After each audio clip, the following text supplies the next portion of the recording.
Graça e a paz, minhas irmãs. Pode se sentar. Graças a Deus. Eu e o João estamos gratos porque o Senhor nos trouxe aqui, nos reuniu aqui nesse dia.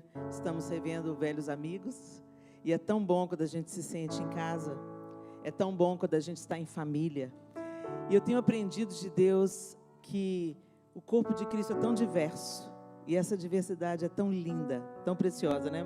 Meu joelho não é igual ao meu cotovelo, mas eles são necessários no corpo, né?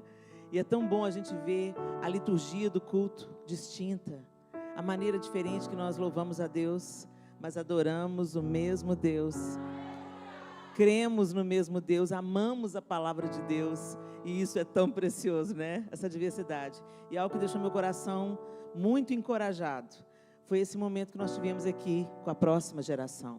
Gente, é muito importante. Eu imagino que vocês já receberam lá, né, no encontro de vocês, no tempo de vocês, abundantemente, que vocês sabem o que é se posicionar como mães, profetizando sobre essa geração, intercedendo, dobrando os joelhos, gente, porque os filhos de crentes, eles nascem num ambiente favorável, mas eles não nascem crentes. Deus não tem netos, Ele tem filhos. E os nossos filhos precisam conhecer o Deus a quem nós amamos e servimos. Então, você que é mãe, você que é pai, a gente desde pequeno traz esses meninos, a gente ensina a criança no caminho que ela deve andar, não é isso? Mas olha, nós proporcionamos um ambiente, mas quem convence os nossos filhos da justiça, do pecado e do juízo é o Espírito de Deus. E nós precisamos de dobrar os nossos joelhos. Se nós geramos com o ventre, agora nós precisamos gerar com os nossos joelhos, pedindo Espírito de Deus, apresenta Jesus aos nossos filhos, né? E a gente está vivendo um tempo tão desafiador, onde o inferno se levantou frontalmente contra essa geração, e eu não tenho dúvidas, eu não tenho nenhuma dúvida, de que o inferno está sentindo o cheiro do que vem por aí. Porque, se você observar o movimento bíblico, quando foi que Faraó mandou matar os bebês dos hebreus, os homens? Quando Moisés estava para nascer. Ele já sentiu o cheiro de alguma coisa que estava por vir. E ele libera um decreto de morte sobre aquela geração.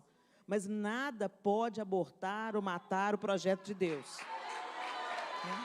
Bendito seja o Senhor. Nós, como mães, nós precisamos de nos lembrar do legado que nos deixou Joquebede, né? A gente não pode salvar os nossos filhos, a gente protege eles por um tempo. A gente não pode salvar os nossos filhos, mas a gente pode proporcionar, preparar o ambiente, o cesto, passar o betume da intercessão e colocar nas águas do Espírito e crer que o Senhor vai cumprir o propósito na vida dos nossos filhos, amém? Mesmo que tudo diga não, o Senhor é fiel e Ele zela pela sua palavra. Então, eu quero liberar uma palavra específica para você que é mãe e está com seu filho desviado do Evangelho. Minha querida, em nome de Jesus, não acredite nas mentiras do inferno. O seu filho foi consagrado ao altar. Então, ele pertence ao Senhor. O seu filho é propriedade do Senhor, porque eles foram consagrados no altar de Deus. E a nossa oração, Senhor, reivindica de volta o que é teu, em nome de Jesus. Amém? Não desanima não, não para de orar não, porque o Senhor não está surdo ao seu clamor. E o Senhor vai fazer o tiro sair pela culatra. Já vai arrepender da hora que ele foi mexer com seu filho. Porque vai virar um evangelista, um pastor, um missionário, cheio do poder de Deus. Em nome de Jesus, amém? Creia, continua na sua posição, orando, perseverando, jejuando, porque o Senhor não está surdo ao nosso clamor, amém? E você que tem a alegria de ter os seus filhos na presença do Senhor, já crescidos, glorifique o Senhor por isso, continue orando por eles também. Senhor, fortalece, aprofunda as raízes, não deixa o diabo fazer gracinha com eles não, né? Gente, quando a gente se torna mãe e pai, a gente não para de orar mais não, tá? Tem esse negócio, você casou, não ora. Não, agora você tem que casar. Agora você ganhou mais gente para orar. Agora você ora por seu filho, sua nora. Sua filha e seu genro. Depois chega os netos, mais gente para orar. A gente só vai ganhando upgrade na intercessão. Amém? Eu queria que você abrisse a sua Bíblia em João capítulo 13. E eu fico tão feliz quando eu vejo o Espírito Santo de Deus alinhando, né? Quando eu entrei aqui, eu sentei ali, aí já veio o aval do Espírito. É isso mesmo que eu quero que você fale. Glória a Jesus, né? O Evangelho de João, capítulo 13. Você pode se colocar sobre os seus pés, nós vamos ler a palavra do Senhor. A partir do verso 1, a palavra de Deus diz assim: antes da festa da Páscoa, sabendo Jesus que era chegada a sua hora de passar deste mundo para o Pai, tendo amado os seus que estavam no mundo, amou-os até o fim.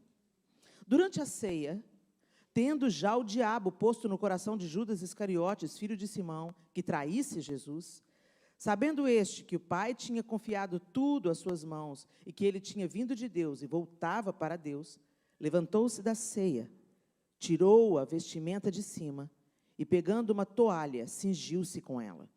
Em seguida, Jesus pôs água numa bacia e começou a lavar os pés dos discípulos e a enxugá-los com a toalha com que estava cingido. Quando se aproximou de Simão Pedro, este lhe perguntou: vai lavar os pés? Os meus pés, Senhor? Jesus respondeu: o que eu faço você não compreende agora, mas vai entender depois. Então Pedro disse: o Senhor nunca lavará os meus pés? Ao que Jesus respondeu: se eu não lavar, você não terá parte comigo. Então Pedro lhe pediu: Senhor, não somente os pés, mas também as mãos e a cabeça. Jesus respondeu: quem já se banhou não precisa lavar nada a não ser os pés, pois quanto ao mais está todo limpo, e vocês estão limpos, mas não todos. Pois ele sabia quem era o traidor, e foi por isso que disse: nem todos estão limpos. Depois de lhes ter lavado os pés, Jesus pôs de novo as suas vestimentas, e voltando-se à mesa, perguntou-lhes: vocês compreendem o que eu lhes fiz? Vocês me chamam de mestre e de Senhor, e fazem bem, porque eu o sou. Ora, se eu, sendo Senhor e mestre, lavei os pés de vocês, também vocês devem lavar os pés uns dos outros, porque eu lhes dei o exemplo, para que, como eu fiz, vocês façam também. Senhor, essa é a tua palavra. E nós te pedimos, ó Deus, que ela fale ao nosso coração, que o teu Espírito Santo nos revele, abra o nosso entendimento, a nossa mente humana, para que a gente não discirna apenas com o nosso cérebro, mas através do teu Espírito Santo, que é a revelação da tua palavra, entrando pelos nossos olhos, passando pelo nosso cérebro, desça ao nosso coração e mude a nossa atitude no nosso dia a dia. E assim que a nossa vida glorifique o teu nome, em cada escolha, em cada decisão, em cada maneira de viver. Em nome de Jesus, amém e amém. Pode se sentar. Gente, esse texto, ele sempre me desconcertou.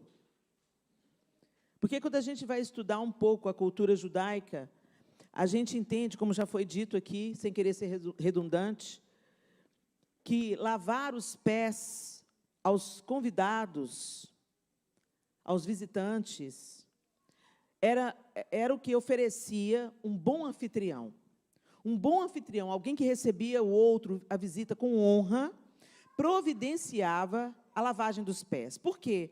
Porque naquela época as pessoas usavam sandálias, as estradas eram pouco pavimentadas, algumas estradas do Império Romano tinham algum tipo de pavimento, de pedras, mas a maioria dos caminhos que eram percorridos eram caminhos de um terreno extremamente árido. Quem vai hoje em Israel percebe claramente como é o terreno, né? Como é a geografia naquele lugar. Então, tem muita terra, muito pedresco. Então, os pés ficam empoeirados. Se você está de sandália, os pés ficam empoeirados. As mesas eram baixas. Então, os pés ficavam, as pessoas se assentavam em almofadas, não em cadeiras da altura que a gente senta hoje. Elas se recostavam em almofadas e pequenos bancos que ficavam à beira de uma mesa que era baixa. Então, um bom anfitrião, ele providenciava o ambiente para que os seus visitantes tivessem os seus pés lavados. A gente vê um episódio parecido quando a gente vê aquela mulher chegando por detrás de Jesus e lavando os seus pés com as lágrimas e enxugando com os cabelos, e quando Levi questionou por que aquilo estava acontecendo, e ela fala assim, você não me lavou os pés. E ela não cessa de lavar os meus pés com as suas lágrimas. Você não me deu nenhum beijo, nenhum ósculo. E ela não cessa de beijar os meus pés. Então, a gente vê que era alguma coisa que fazia parte, né, de uma boa recepção, uma recepção afetuosa dentro de um ambiente. Mas não era só isso, gente. O escravo encarregado de lavar os pés aos visitantes não era apenas um servo na casa. Era o menor entre os servos da casa. Se já tinha um sistema de serviço, dentre aqueles funcionários, o menor servo, não era apenas o servo, mas o menor servo era aquele que lavava os pés. Por isso que para Pedro foi tão absurdo. O Senhor não pode me lavar os pés. O Senhor não vai me lavar os pés. Porque para ele era destoante, o Senhor é o Messias. O Senhor é o Filho do Deus vivo. Como é que o Senhor, com toda a autoridade e poder que o Senhor tem, você vai lavar os meus pés? É por isso que ele reagiu dessa forma. E Jesus deixa muito claro, se eu te não lavar, você não tem parte comigo. Tem alguma coisa aqui, Pedro, que eu quero que você entenda. Que você entenda o lugar que eu estou me colocando. Ele já sabia, como o texto está dizendo para a gente, e como foi dito também, que Judas Iscariotes estava sentado na mesa, mas nenhum texto bíblico, nenhuma tradução da Bíblia diz que Jesus só lavou o pé de 11. Ele lavou o pé dos 12. Pedro iria negá-lo pouco depois, Judas iria traí-lo pouco depois, mas ele se cingiu de uma toalha e lavou o pé dos 12. E, às vezes, eu ando em muitas denominações, a casa dos irmãos, diversos, e eu já vi essa experiência sendo repetida, não como foi um teatro aqui hoje, lindo o que foi feito aqui, mas, de fato, alguém querendo honrar a outra pessoa, então faz a cerimônia do lava-pés. Mas, gente, eu nunca vi um pastor ou um bispo lavando os pés de um zelador. E era mais ou menos isso que Jesus estava fazendo. O maior lavando os pés do menor. Vale lembrar, gente, que esse lava-pés, ele proporcionava para a pessoa que recebia refrigério, alívio. Não era apenas um ritual de limpeza. É igual o banho para a gente hoje. O banho não é só sobre limpeza, né, gente? O banho é sobre... que depois de um dia de trabalho, um dia exaustivo de trabalho, seu corpo está todo doído, você chega e toma um banho. Como aquilo te renova, não é isso? Você passou por uma viagem, vocês foram num acampamento, vocês foram mexidas de todas as formas, não é? Depois você chega em casa e toma um banho. Desmonta, né? Relaxa, é tão bom. Então, o lava-pés é semelhante ao nosso banho. Não tem a função só de te limpar, tem também a função de levar a você descanso, refrigério. E quando a gente pensa sobre essa perspectiva do lava-pés, Jesus não está mandando a gente repetir a cerimônia do lava-pés. Ele está usando um hábito daquela época, daquela sociedade, para dizer o que estava por trás disso. Se eu sou o Senhor e Mestre, vos lavei os pés. Vocês dizem que eu sou o Senhor. Eu sou. Eu não estou negando a minha identidade. Eu sou o Messias? Eu sou. Eu sou Deus encarnado? Eu sou. E mesmo sendo, eu não me privei, eu não me considerei demasiado grande, a ponto de não poder lavar seus pés. Gente, isso é desconcertante. Isso é desconcertante. Imagina Jesus entrando aqui agora e tirando seu sapato. Imagina Jesus chegando para você e falando, você quer que eu faça uma comida para você? Você entende? O que é isso, Senhor? Você se joga no chão e fala, não, é eu que quero cozinhar para o Senhor. Né? Por isso que ele fala assim, tudo que vocês forem fazer, fazei como para o Senhor. Então, por que não é assim? Se essa é a herança e o legado que nós recebemos, qual que é a função do legado? Gente, o legado é uma geração, passa para outra geração, uma dádiva, que deve ser passada adiante. Uma geração contará a outra geração os feitos do Senhor. Você lembra desse versículo? Pois é, o legado não é só para a gente receber. Não é para a gente só colher das benesses que alguém plantou. Vocês estão inseridos numa nação que desfrutou das benesses dos fundadores dessa nação. Homens e mulheres de oração comprometidos com a palavra. Homens e mulheres tementes a Deus, que estabeleceram um dia, um feriado, para dar graças ao Senhor por todo o bem, por cada colheita. E hoje, como é que essa nação está vivendo? Dá uma observada na cultura da nação que vocês estão inseridos. Eles estão passando isso adiante? Vocês entenderam? O legado não é só para a gente receber e colher das bênçãos. O legado é para a gente aprender um princípio fundamental para a perpetuação daquilo que foi feito nas próximas gerações, para que outras gerações sejam também abençoadas. E aqui, gente, Jesus está frontalmente abalando uma estrutura infernal, o orgulho. Pensa comigo, Lúcifer já era grande, querubim da guarda ungido para cobrir, coberto de pedras preciosas. O texto de Ezequiel, o texto de Isaías descrevem um ser que andava sobre pedras afogueadas. Você já pensou o esplendor de Lúcifer, gente? O nome era Lúcifer, que hoje se tornou pavoroso para nós por causa daquilo que ele se tornou, Satanás. Mas Lúcifer, um anjo de extrema resplendor e luz. Querubim ungido para cobrir. E de repente não foi suficiente. E subiu ao coração dele o desejo de ser mais, de ser como Deus. Serei como Deus. Jesus fez o caminho contrário. Sendo Deus, se esvaziou, assumindo a forma de servo. Gente, durante os 30 primeiros anos de Jesus, ele foi quem? Ele foi filho, aprendiz de carpinteiro, primo, irmão, porque depois Maria teve outros filhos, Jesus tinha irmãos e irmãs, segundo o relato bíblico. Ele pertencia àquela pequena comunidade de Nazaré.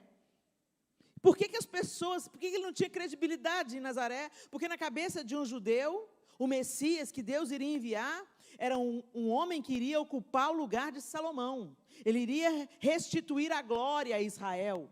Eles iriam voltar a ser um povo poderoso na terra. Era o Messias político. Era o Messias que iria arrancá-los do império, do domínio opressor de Roma. E aí vem Jesus. Algumas pregações equivocadas que eu já ouvi disseram que Jesus era poderoso e ele tinha em Cafarnaum casa de praia. Cafarnaum, gente, é uma aldeia de pescadores. As casas são minúsculas, 3x3, tem lá os resíduos, os restos arqueológicos, 4x4, 3x3. A casa era para se abrigar quando estava o frio, estava muito intenso. Normalmente as pessoas dormiam no telhado e usavam ali para estocar algum alimento ou guardar alguma coisa. As pessoas tinham muito pouco. E Jesus tinha casa de praia, difícil.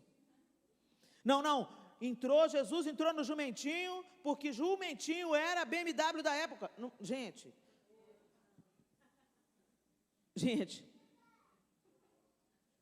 tinha os cavalos do Império Romano, as bigas. Você lembra das bigas do Império Romano? Pois é, gente.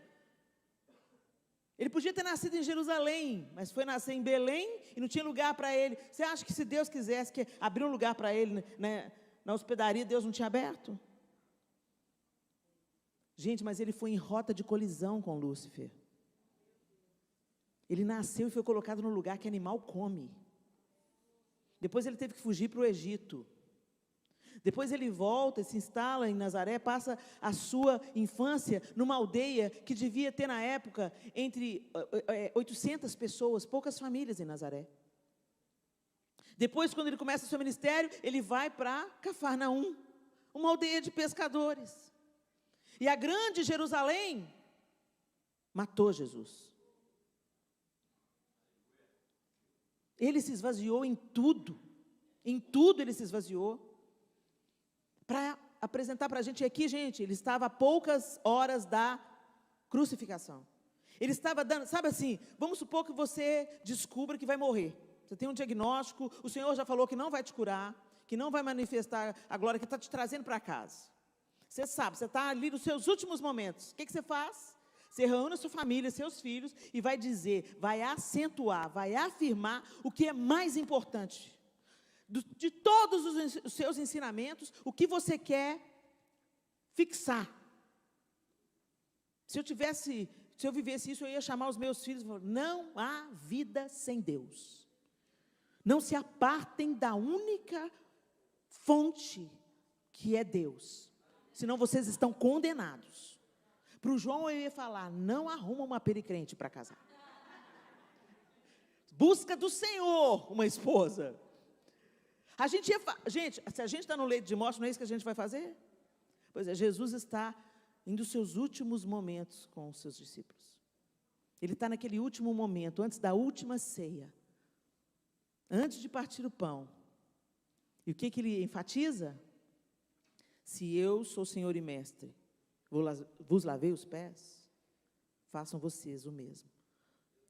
Ou seja, assuma o lugar do menor. Não tenha medo. Gente, mas eu me senti tão humilhada. A gente só se sente humilhado quando a gente não é humilde. Não se pode humilhar alguém que é manso e humilde de coração. Os problemas acontecem no casamento por quê? Orgulho. A gente não quer ouvir as lideranças por quê? Orgulho. A gente não quer se submeter a pai e mãe por quê? Orgulho. As estruturas malignas de orgulho estão enraizadas no nosso coração. Em tudo. Se você falar assim, eu não tenho orgulho, olha ele aí. Porque, gente, o pior orgulho que a gente tem é o orgulho espiritual. Quando a gente começa a se sentir melhor do que os outros, porque a gente conhece Jesus. Você se sente mais santa, você se sente mais pura. Gente, uma evidência que eu tenho visto. Quanto mais eu conheço Jesus, quanto mais eu leio sobre Ele, quanto mais eu experimento a comunhão com Ele no quarto, mais eu fico escandalizada com a graça que me alcançou. Menor eu me sinto, mais miserável eu me sinto. E quando eu lido com o meu coração, com as coisas que, às vezes você se assusta com você, você se decepciona com você. Graças a Deus que isso acontece. Porque é uma oportunidade, um lampejo que Deus está dando para a gente se lembrar que a gente precisa dEle. Ele não estava brincando quando Ele disse, sem mim nada podeis fazer. O desejo de autossuficiência nasceu lá no Éden. Quando a serpente propõe para a mulher, claro que você não vai morrer. Se você comer do fruto, você será como? A mesma coisa que levou ele à queda, ele sopra para dentro da alma humana. Não ficou só lá no Éden não, gente. O homem está tentando até hoje ser como Deus. A gente gosta de ter controle. A gente gosta de ter a última palavra, a gente gosta de ganhar discussões. A gente gosta de brincar com a vida. Por que está aí? Tem aborto, não tem aborto? Quem é o homem? De onde que vem essa loucura que fala, meu corpo, minhas regras? Seu corpo, suas regras? Você consegue dar vida para o seu cérebro? Você só acordou hoje e respirou pela misericórdia de Deus? A gente só existe pela graça e misericórdia de Deus. Mas como nós somos arrogantes. Quando tem uma demanda, alguém pensa diferente de você, você tem que provar que você está certo. Quando você se encontra com uma criatura que ainda não teve a revelação da graça de Deus, você olha para ela de alto a baixo, sangue de Jesus tem poder. Gente, uma vez eu vi uma peça que nunca mais me saiu da cabeça. Na peça vinham trazer aquela mulher adúltera para Jesus. Era uma peça aqui dos Estados Unidos, eu vi num DVD, de muitos anos atrás. E ele estava fazendo um tanto de milagre. No meio dos milagres que Jesus estava fazendo, eles trazem aquela mulher adúltera que foi pega em flagrante adultério. E um detalhe, uma delicadeza da cena. Uma delicadeza da cena. Ela estava... claro que eles não colocaram isso no palco, né? Mas, assim, o simples fato de uma mulher estar com o cabelo aparecendo naquela cultura já denunciava que ela era uma mulher impura. Porque as mulheres cobriam o cabelo. Até hoje, naquela região, faz parte. O cabelo é considerado um apelo sensual. Então, o cabelo é escondido. Nos teatros aqui a gente viu, todas as meninas estavam com a cabeça coberta, fazendo jus àquilo daquela cultura. Né? Então, cobre a cabeça, porque o cabelo é considerado um instrumento de sensualidade. Então, elas escondem o cabelo. As muçulmanas são assim até hoje. Porque a mesma raiz, Isaac, Ismael, mesma raiz. E algumas das judias hoje também escondem o cabelo. E aí, o que ele fez na peça? Quem estava representando Jesus, olha para aquela mulher, pega um pano e cobre a cabeça dela. Eu achei aquilo de uma delicadeza. E aí, aquilo me fez pensar em outra coisa. Quando a mulher adúltera, no texto, chega para Jesus, ele vai escrever na areia. A Bíblia não fala o que ele escreveu, por que ele foi escrever na areia. Tem várias especulações, né? Por que ele estava escrevendo? Será que ele estava escrevendo? Alguns dizem que ele podia estar escrevendo os pecados daqueles homens que estavam ali, acusando aquela mulher. Eu já ouvi também que algumas pessoas falavam que ele estava escrevendo a lei de Moisés, que falava sobre isso. O fato, gente, é o seguinte: essa mulher foi pega em flagrante adultério. Quem trouxe a mulher devia ter trazido o homem também. Porque a lei de Moisés era apedrejar os dois. Mas trouxeram só a mulher. Aí Jesus já sacou que aqueles caras estavam armando para ele. E o texto diz que eles estavam armando para Jesus, porque vamos ver se ele vai ter coragem de fazer algo contrário à lei de Moisés, certo? E aí, gente, essa mulher, vocês acham que eles tiveram preocupação se essa mulher estava vestida, se ela estava coberta, se ela estava com dignidade? Não. Eles queriam fazer um escândalo, eles queriam atrair a multidão, eles queriam que todo mundo se chegasse para Jesus ser confrontado na lei. Então, toda vez que eu imagino essa mulher, eu imagino ela com os cabelos aparentes, eu imagino essa mulher até com, sabe, com as cobertas que ela puxou da cama. Eu imagino ela envergonhada, eu imagino ela apavorada, porque ela sabia que ia morrer. Não foi uma suspeita, foi flagrante. Eu fico imaginando que ela estava com os ombros à mostra, com o cabelo solto. Quando Jesus vê a cena, e ele faz isso, tirou a atenção deles e pôs atenção no que ele estava fazendo.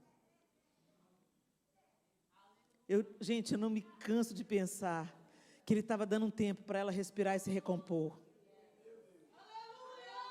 É a cara de Jesus fazer isso. Ele não olhou para ela.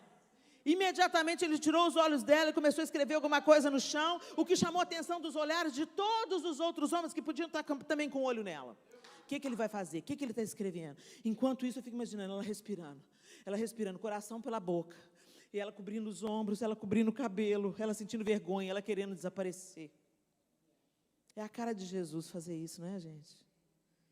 Naquele grande dia eu vou perguntar para ele: o que foi que aconteceu, Jesus? Me deixa eu ver a cena de novo? Ai, gente, tem tanta coisa que eu quero. O que foi que você conversou com Zaqueu? O que foi que o senhor falou para ele? Porque o cara era ladrão, corrupto. Foi distribuindo dinheiro, pagando a dívida com todo mundo. O que rolou, Jesus? Tem algumas coisas, gente, que não são claras, mas a gente sabe claramente que Jesus se misturava. Nós somos santos, onde a gente for. Não era o povo que mudava Jesus, era Jesus que mudava o povo. Tem uns crentes meia boca aí que falam assim: não, eu vou lá para boate para evangelizar. Vai nada, você vai lá para ser tentado, meu irmão. Estou falando disso não, gente. Eu estou falando que a maneira de nós passarmos adiante o legado que Jesus nos deixou, sermos testemunhas dele, servindo àqueles que aparentemente são menores do que a gente. Porque, na verdade, não são, né, gente? Naquele caso de Jesus ali, era aquilo tudo mesmo. Ele, o Senhor, lavando o pé de Pedro, de Judas e de nós todos. Absurdo mesmo. Mas nós somos tudo do mesmo material.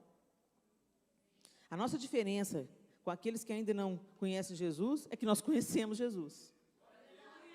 Então a gente tem consciência do amor e também consciência do pecado. Então a gente não brinca mais com ele. Agora, quem está na escuridão enxerga alguma coisa, gente? Quem está na escuridão não enxerga nada. Eu me lembro da minha mãe, quando nós nos convertemos. Ela saiu do trabalho. Minha mãe não trabalhava para ter carreira. Minha mãe trabalhava para ajudar meu pai para comida dentro de casa. Tinha um culto de terça-feira na igreja. Ela trabalhou o dia todo, saiu do trabalho e foi para o culto. Quando chegou no culto, começou a cantar o louvor, os louvores, aquela presença santa de Deus veio. E ela falou assim: os meus olhos se abriram. Quando eu olhei para mim, eu achei que eu estava nua. Eu estava com uma blusa decotada, que eu sempre usava, que eu tinha tempos. Eu estava com uma calça jeans toda apertada no corpo, e eu não me dava conta que aquilo era indecente. Eu não me dava conta. Mas as escamas dos meus olhos saíram, e eu vi, ninguém foi me falar, ninguém foi me corrigir, o Espírito de Deus me mostrou. E ela falou assim: a minha vontade era de sair correndo, de tão envergonhada que eu estava. Esse é o poder da obra do Espírito. Ele transforma de dentro para fora, e é definitivo. É definitivo. Nós vivemos num tempo onde a gente se adequa. E é do ser humano, gente. Não é uma maldade em si. É uma coisa inconsciente. Todas as vezes que você entra num grupo de pessoas, você observa, sem ser consciente, o código de ética daquele grupo. Então você começa a perceber o que é aceitável, o que não é aceitável, o que é legal, o que é condenado, e você adota o código de ética. Daqui a pouco você começa a adotar até a palavra. Você já viu um tanto de não crente falando misericórdia? É ou não é? Pode ter certeza, ele não é crente, mas alguém na casa dele é, ou ele trabalha com algum crente. Porque é assim, a gente se expõe ao ambiente, a gente vai absorvendo. Por isso que a gente tem que vigiar. Jesus estava em todo lugar.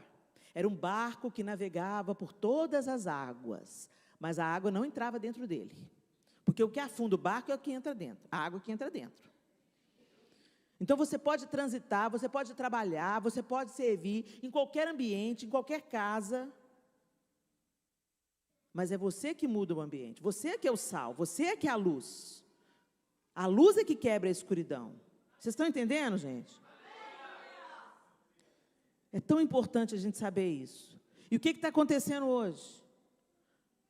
Nós não vivemos o legado que recebemos porque passamos por uma obra externa, apenas. A gente olha o grupo, se adequa ao grupo, mas não foi uma mudança de dentro para fora.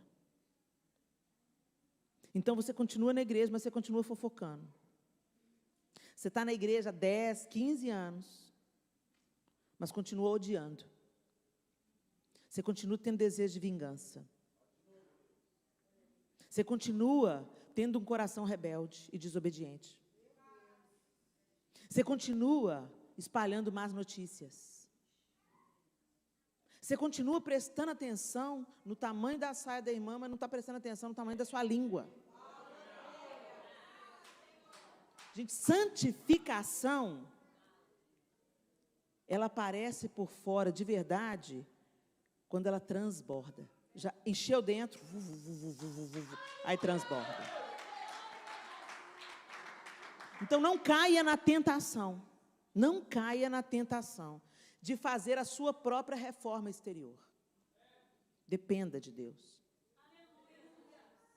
Deixa esse legado te alcançar. A humildade talvez seja uma das coisas mais difíceis da gente desenvolver. E por isso que a gente anda tão cansado. Jesus fala assim: vinde a mim, todos vós que estáis cansados e sobrecarregados, eu vos aliviarei. Mas ele não para aí.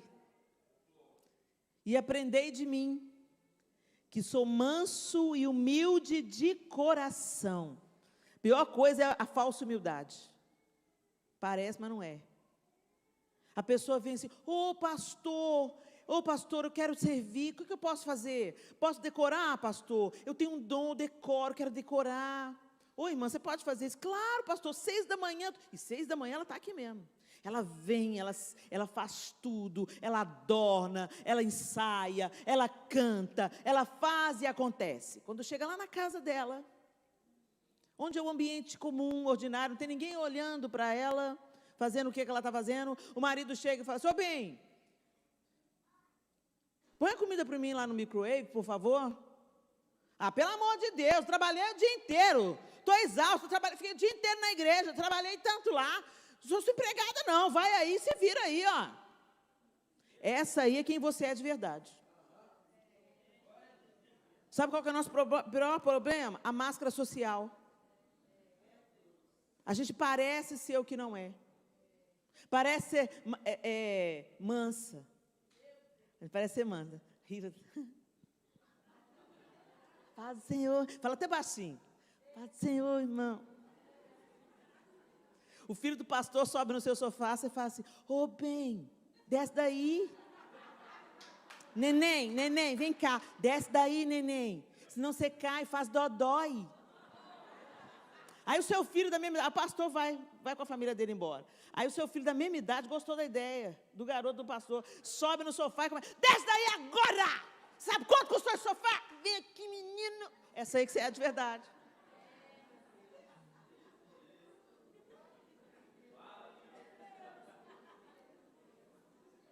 A gente parece, mas não é. E Jesus quer ensinar a gente a ser manso e humilde de coração. Gente, esse legado é indestrutível, é inabalável. Gente, Jesus tinha tanta autoridade que Satanás vem na cara dura e fala, se você é filho de Deus, Jesus não precisava provar nada. Ele podia falar assim, vou te mostrar quem é filho de Deus. Né? Ele ainda conversou com Satanás. Manda que essas pedras transformem em pão. Você não é filho de Deus? Manda que essas pedras transformem em pão. Nem só de pão viverá o homem, mas de toda palavra. Quem tem autoridade, não precisa de bater na mesa e gritar, não, gente. Você já viu algum guarda aqui nos Estados Unidos gritando? Denuncia, ele não é mais autoridade, ele é autoritário. Autoritarismo é a distorção da autoridade. A autoridade de Jesus, se você está cheio da autoridade de Deus, sujeitai-vos a Deus, resistir ao diabo, e ele fazer, ele o quê? Você não precisa nem de gritar para ele. É só você entrar no ambiente, se você está cheio de Deus, que ele vai, lá vem ela para me perturbar. E vai ter que ir saindo, Porque não é sobre o volume da sua voz. A intenção é sobre a autoridade que te reveste e que não é sua, ela vem do alto. Quando Satanás encheu o pacote, Jesus falou assim, basta, retira-te. E ele fez o quê? Obedeceu. Isso é autoridade. O guarda chega e só põe o carro aqui atrás de você, né? Se a polícia entrou atrás do seu carro, o que você faz? Imediatamente. Se ele fez, o negócio já ficou ruim. Aí você já começa a tremer as pernas, não é? Isso é o quê? Autoridade. E no mundo espiritual, é algo semelhante assim que a gente pode ser. Mas a gente vai ter que se despir do velho homem, da vontade de ter razão, dos gritos, do dedo na cara, do desejo de vingança, porque o legado que nós recebemos e que nós precisamos ensinar à próxima geração é humildade e mansidão. Quem é humilde e quem é manso serve naturalmente. Vê um problema, opa, está precisando de mim ali. E ele não precisa de postar no Instagram. Ele não precisa da aprovação do pessoal. Ele não precisa do pastor vir e falar: filho, muito bem, você fez um ótimo trabalho. Tem gente que serve. Daqui uns 10 anos sai da igreja falando: essa igreja não me valorizou. Sua motivação estava errada. Você não serviu porque você ama a Deus, você serviu querendo visibilidade. Servir é servir. Ser visto é outra coisa. Queira servir, não ser visto. Agora, gente, esse desejo não brota do nosso coração carnal, não, tá? A gente gosta de poder. Você sabe do que eu estou falando. A gente gosta quando vê Deus nos exaltando. A gente gosta quando tanto de gente não acreditou e vem Deus e te exalta. Aí você mostra para todo mundo que a sua vitória hoje tem sabor de mel. Mas, gente, quem está genuinamente servindo a Cristo, você serve e ainda se sente um servo inútil. Ô Senhor, tudo que eu faço ainda é tão pouco comparado diante do seu amor. Agora, essa humildade e mansidão, gente, não é só sobre serviço, é também sobre serviço. Mas o que os nossos filhos têm visto em nós? Às vezes você é uma mãe maravilhosa aqui na igreja, um pai maravilhoso aqui na igreja, mas em casa é omisso. Em casa é raivoso, irritadiço. A humildade e a mansidão, ela deve ser uma perseguição nossa todos os dias. Todos os dias. E servir onde a gente gosta, não tem glória nenhuma nisso. É muito gostoso fazer o que você gosta de fazer. Não é disso que eu estou falando. Eu estou falando de servir aqueles que não merecem absolutamente nada, como já foi dito aqui. É ser uma bênção na vida daquele cara que trabalha com você e te afronta, e te zomba. Porque é isso que Jesus fez, gente. Foi uma bênção para Judas. Até o último momento, Judas veio e beijou na face dele, e ele fala: que vens, amigo. Ele não estava sendo irônico. Ele estava fluindo quem ele era. Quando nós somos, o ambiente externo não consegue nos corromper. A maldade do outro não vai fazer você querer revidar com a maldade. Mas para isso, a gente precisa se expor à doçura e à pessoa de Jesus todos os dias. Quando Jesus fala para Pedro: você não precisa de tomar banho, Pedro. É só lavar os pés. Quem está limpo não precisa de se banhar de novo. Isso é uma metáfora. Você já foi purificado. Você já entendeu quem eu sou. Mas você precisa lavar os pés. A gente é crente. A gente nasceu de novo. A gente já teve a revelação de Jesus. Amém? Amém. Mas você peca? Então tem que lavar o pé, né? A gente precisa pedir perdão todos os dias. Nós perdemos a prática do arrependimento, da consciência do arrependimento de pecados. Quando Jesus ensina a orar, outro legado, a oração: Pai nosso que estás no céu, santificado seja o teu nome. Presta atenção que eu vou encerrar com isso. Pai nosso que estás no céu, o reconhecimento de que há um Deus todo-poderoso que você pode chamar de Pai. Santificado seja o teu nome. Mas o nome de Deus já é santo. Mas como que ele é santificado? Quando as pessoas veem a face amorosa de Deus em você. Mas recebereis poder ao descer sobre vós o Espírito Santo, e sereis minhas. O poder do Espírito Santo é para nós sermos testemunhas de Jesus. E testemunha é aquele que atesta com a vida. Ele é cristão mesmo.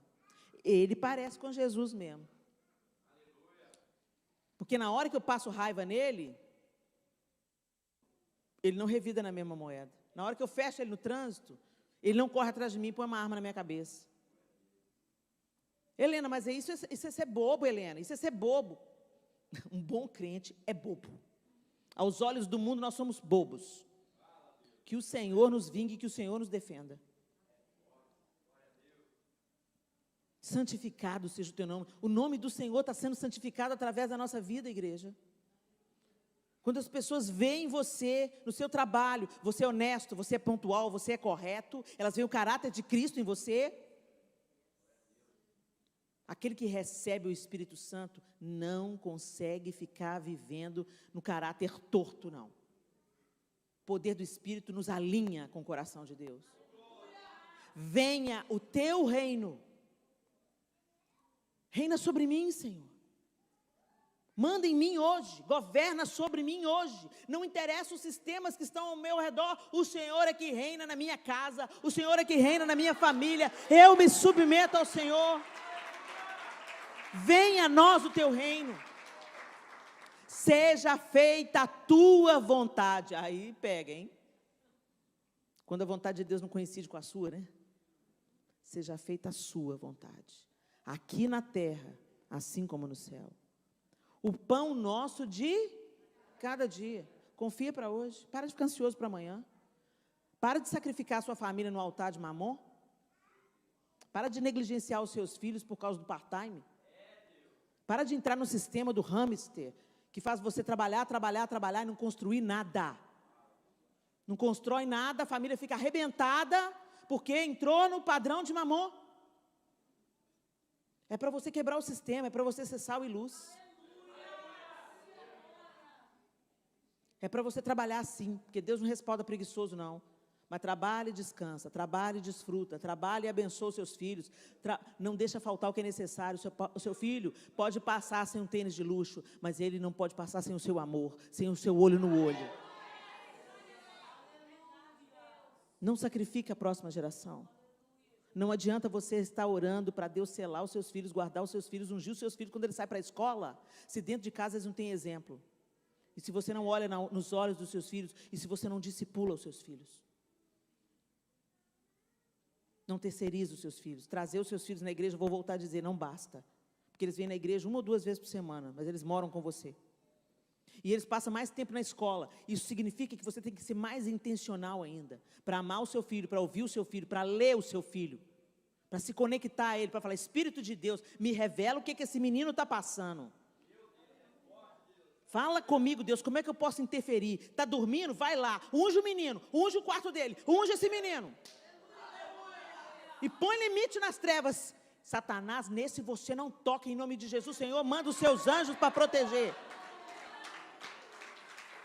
Agora, tudo isso, gente, tem que ser acompanhado de exemplo. Nossos filhos estão mais de olho naquilo que a gente faz do que naquilo que a gente fala. Tempos atrás, o meu filho, há uns anos atrás, hoje ele já é casado, Miguel, ele me pegou e me colocou no canto da calçada. Me colocou para dentro da calçada. Eu falei, que isso, menino? Você é meu filho. Eu sou sua mãe, eu que fico para fora da calçada. Ele falou, não, mãe. Eu sou seu filho. Mas eu sou homem. Eu já sou um homem. Ele tinha 18 anos. E agora você fica para dentro da calçada. Porque eu vejo meu pai fazendo isso com você. Meu papel como homem é te proteger. O João nunca ensinou essa lição para ele. Ele viu. Os nossos filhos estão mais de olho no legado que nós estamos deixando com o nosso exemplo. Se o nosso exemplo for destoante das nossas palavras, o exemplo vai falar mais alto. Não adianta você falar e não fazer. Em nome de Jesus. O pão nosso de cada dia. O Senhor é fiel para te sustentar. Nada vai te faltar. Perdoa as nossas dívidas. Assim como nós perdoamos aos nossos devedores. Você está perdoando quem você precisa perdoar? E não nos deixes cair em tentação, mas livra-nos do mal.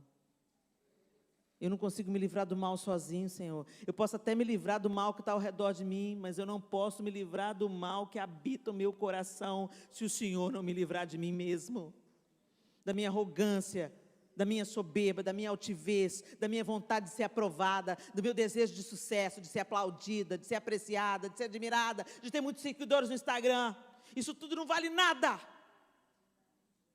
Se o Senhor não nos aprovar, não adianta o mundo inteiro nos aplaudir. Dura coisa é quando alguém está em pecado e está sendo usado. Dura coisa. Helena, mas Deus usa a mula. Deus usa quem Ele quer usar. Porque naquele grande dia, Jesus falou, muitos virão e dirão, Senhor, em Teu nome profetizamos. Em Teu nome curamos enfermos. Expelimos demônios. Isso é poder, gente? É poder. Deus fez. Mas fez porque nada vai deter o que Deus tem para fazer. Agora, dura coisa é ser usado por Deus e ser desaprovado por Ele. Não é porque Deus está te usando, meu irmão e minha irmã, que Ele está te aprovando. Judas era um dos discípulos e se transformou em instrumento de Satanás. Estar sendo usado por Deus não é respaldo de aprovação. Vocês lembram lá de Balaão?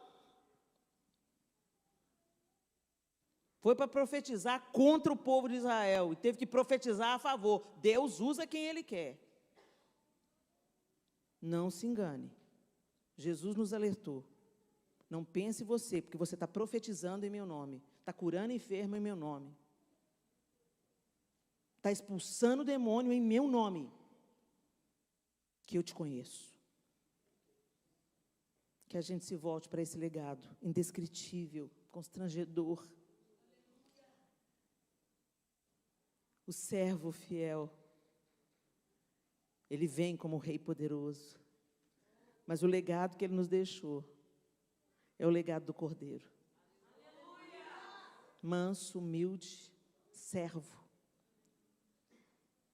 E foi por isso que Deus o exaltou soberanamente.